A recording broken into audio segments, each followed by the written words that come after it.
Asisten pelatih Timnas Indonesia Alex Pastur terpantau telah tiba di Jakarta. Alex langsung sibuk mempersiapkan Timnas melawan Tiongkok.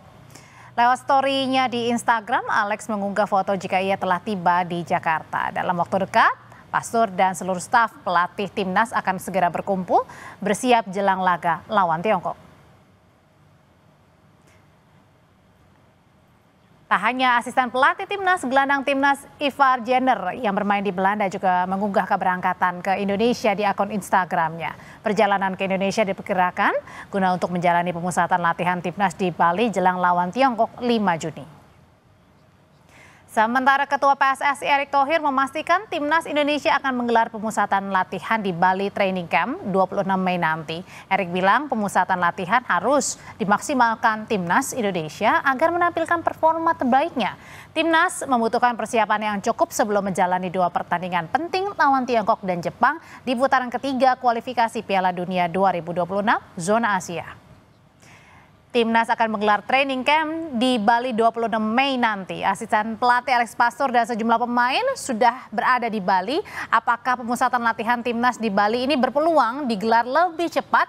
Dan kira-kira siapa saja pemain yang berpotensi akan dipanggil? Kita akan bahas malam hari ini bersama pengamat sepak bola Haris Pardede atau Bung Harpa. Malam, Bung Harpa. Selamat malam. Bung, ini kan asisten pelatih Alex Pastur dan juga Ivar Jenner sudah terbang ke Indonesia. Bahkan Alex Pastur juga sudah mengunggah ya, sudah tiba di Indonesia di Jakarta. Nah, akankah pertanyaan ini training camp atau latihan akan lebih cepat nih digelar? Ya, saya pikir sudah sesuai schedule seperti yang juga disampaikan oleh Ketua Umum PSSI Pak Erick Thohir.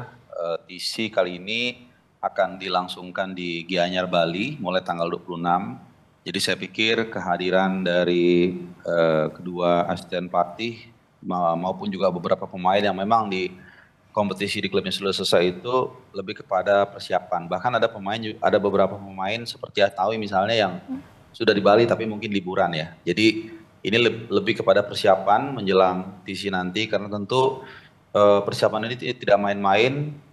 Semuanya detail harus benar-benar oke, on the spot dan tidak banyak waktu ya sebenarnya kita dapatkan karena tim ini belum pernah benar-benar bisa mendapatkan TC sejak era pelatih Patrick Kluivert. Karena pas lawan Australia itu kan kita hanya berkumpul sekitar mungkin 3-4-5 hari sebelum menghadapi Australia. Jadi mudah-mudahan kali ini dengan persiapan yang lebih panjang kita bisa persiapan lebih baik dan bisa mendapatkan 3 poin dari China. Oke, kalau terhitung tanggal 26 Mei baru mulai TC-nya, nanti akan tanding di 5 Juni ya Bung ya. Nah artinya kan kalau kurang lebih kita hitung ada 9-10 hari waktunya. Ini cukup nggak sih untuk memulai training camp sampai nanti kita lawan Cina atau Tiongkok? Iya, saya pikir lumayan cukup ya. Sekali lagi kalau kita bandingkan dengan lawan Australia itu jauh berbeda. Sekarang ada waktu 10 hari lumayan banyak. Dan beberapa pemain juga kan sudah mengenal satu sama lain begitu ya. Karena waktu itu kan ada 3 pemain yang baru bergabung misalnya Dean James, kemudian Joe Pelupessy dan juga Emil Laudero. Nah sementara 3 pemain ini kan paling tidak sudah menjalani 2 pertandingan menghadapi Australia dan menghadapi Bahrain ya walaupun Emil belum main sama sekali. Nah sekarang kan udah lebih paham satu sama lain. Jadi saya pikir sudah cukup 10 hari ini dalam persiapan menghadapi China nanti. Kalau Asnawi, Bagot ini sudah di Bali, Ivar Jenner juga sedang OTW ya, sedang OTW. Nah kira-kira menurut Bung Harpa siapa saja sih pemain-pemain yang berpeluang nanti dipanggil untuk lawan Tiongkok? Iya, saya pikir 85%, bahkan mungkin 90% pemain yang nanti akan dipanggil itu mirip dengan sebelumnya. Terlepas dari ada 2 pemain yang pasti nggak bisa main karena akumulasi kartu kuning yaitu Martin Paes dan juga Marcelo Ferdinand. Tapi sisanya rasa-rasanya hampir sama ya. Misalnya Jai Itses, kemudian Justin Hubner, lalu Rizky Ridho, kemudian Joe Pelupessy, Calvin Verdong, Sandy Walsh sampai dengan Oli Romney, bahkan cadangannya juga seperti pemain lokal Ricky Kambuaya, mungkin juga Egy ya. Egy kan yang di batch sebelumnya kan sebenarnya udah dipanggil ya, tapi nggak jadi karena cedera di Dewa United. Jadi saya rasa hampir 90% bahkan mungkin sama. Nah mungkin yang membedakan nanti lebih kepada cedera atau sakit gitu, seperti Ragnar. Karena itu kan kita masih belum tahu ya, sampai saat ini dia belum kedengaran nih dari apakah sudah sembuh dari virus atau tidak. Kemudian juga Kevin Dix misalnya kan cedera sudah cukup lama di klubnya di Copenhagen, apakah sudah sembuh atau enggak. Nah kalau dua pemain ini misalnya nggak bisa tampil in time atau nggak bisa bugar in time, ya mungkin akan ada pengganti yang baru atau wajah baru. Wajah baru ini dalam arti bukan otomatis sama sekali dia baru ya di timnas, tapi mungkin pemain yang pernah membela timnas tapi sebelumnya nggak dipanggil. Nggak dipanggil, Jadi oke. ya Termasuk karena nggak ada waktu lagi Asnawi dan juga Bagot. pemain baru. Iya, ya kita belum tahu ya karena Asnawi ini kenapa mencuat kembali ke permukaan karena itu tadi ada Kevin Dix bek kanan kita yang jadi andalan kita selama ini kemungkinan besar nggak akan bisa tampil. Kemudian Sandy Walsh juga agak mengkhawatirkan nih karena walaupun dia sebenarnya menjadi deputi utama ya, jadi pengganti Kevin Dix kalau Kevin Dix absen, tapi di Yokohama Marinos dia juga sangat jarang main. Ini saya punya catatan 7 kali pertandingan terakhir itu Sandy Walsh hanya main sekali, itu pun dari bangku cadangan. Gitu. Jadi ini yang mungkin membuat nama seperti Asnawi itu dipanggil kembali dan juga Elkan Bagot. Kalau Elkan Bagot kita nggak tahu ya karena ini panjang kali lebar ceritanya. Oke, tapi Bung Harpa berbicara soal komposisi pemain dari kira-kira nih ya, bakal ada perubahan nggak sih soal komposisi ini dari Liga 1 yang dipanggil?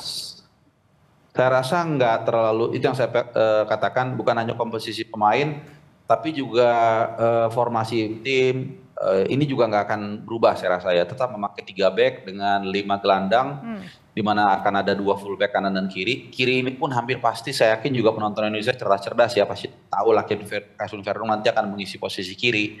Karena memang kebetulan di klub juga dia semakin moncer, semakin bagus penampilannya. Kemudian juga mungkin secara taktik ini yang akan menarik untuk kita ulas. Kenapa? Karena kita punya beberapa keunggulan saat menghadapi China nanti. Salah satunya keunggulan, saya bisa mengatakan keunggulan materi ya. Ini mungkin langka dalam sejarah Indonesia kita mengatakan kita unggul dari China karena memang kita punya pemain-pemain yang bagus, ada Joe Pelupesi, Ole Romney dan macam-macam, ada JHS juga, dan kita akan bermain di Gelora Bung Karno. Ya walaupun minus 15% kapasitas tempat duduk, tapi saya pikir 2 keunggulan ini akan menjadi hal yang menarik. Kenapa saya katakan menarik? Kemungkinan besar China akan track back, akan bertahan.